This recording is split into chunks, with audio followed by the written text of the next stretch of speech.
ராணுவத்தில் பணியாற்றி ஓய்வு பெற்று பின்னர் காணாமல் போன ராணுவ வீரரின் குடும்பத்திற்கு ஓய்வூதியம் மற்றும் நிலுவைத் தொகை 32 லட்சம் ரூபாய் வழங்கப்பட்டுள்ளது. சென்னை தேனாம்பேட்டையில் உள்ள பாதுகாப்பு கணக்கு கட்டுப்பாட்டாளர் அலுவலகத்தில் குறைதீர் கூட்டம் நடைபெற்றது.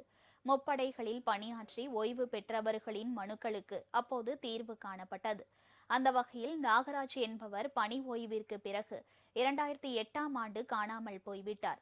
அவரது குடும்பத்திற்கு ஓய்வூதிய நிலுவைத் தொகை 32 லட்சம் ரூபாயும் மாத ஓய்வூதியமாக 21,000 ரூபாய் கிடைக்கவும் பாதுகாப்பு கணக்கு கட்டுப்பாட்டாளர் ஜெயசீலன் நடவடிக்கை எடுத்தார்.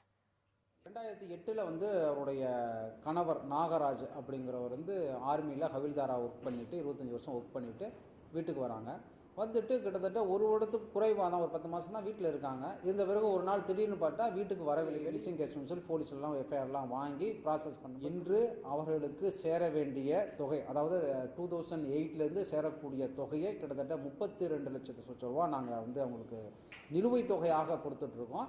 இனிமேல் மாதந்தோறும் அவர்களுக்கு சேர வேண்டிய அந்த பென்ஷன் அமௌண்ட்டு கிட்டத்தட்ட 25,000 ரூபா, அதாவது 26,000 மாதந்தோறும் அவங்களுக்கு கிடைக்கும் வண்ணம் நாங்கள் வழிவகை செய்யப்பட்டிருக்கிறது. கிட்டத்தட்ட 15 வருடங்கள் கழித்து தமக்கு ஓய்வூதியம் மற்றும் நிலுவைத் தொகை கிடைத்திருப்பது மகிழ்ச்சி அளிப்பதாக நாகராஜின் மனைவி போட்டம்மாள் தெரிவித்தார். எல்லாம் 16 வருஷத்துக்கு அப்புறம் தான் நான் இங்கே வந்தேன். 15 வருஷத்துக்கு அப்புறம் வந்ததுக்கப்புறம் நாங்கள் முடிச்சு தர்றோம்மா, கவலைப்படாத அப்படின்னாங்க. பண்ணது மாதிரி அவங்க சொன்னது மாதிரியே எனக்கு இந்த ஒரு வருஷத்துலேயே எனக்கு எல்லாமே லெட்ரு மூலமாக போட்டு எனக்கு வர வேண்டிய தொகையை அவங்க கண்டிப்பாக ஜெயசீலன் சாருக்கு ரொம்ப நன்றி. இங்கே இருக்கிற எனக்கு கூட ஒர்க் பண்ண அவங்க மேடம் சாரு எல்லாருமே ரொம்ப ஹெல்ப் பண்ணாங்க. ரொம்ப நன்றி அவங்களுக்கு.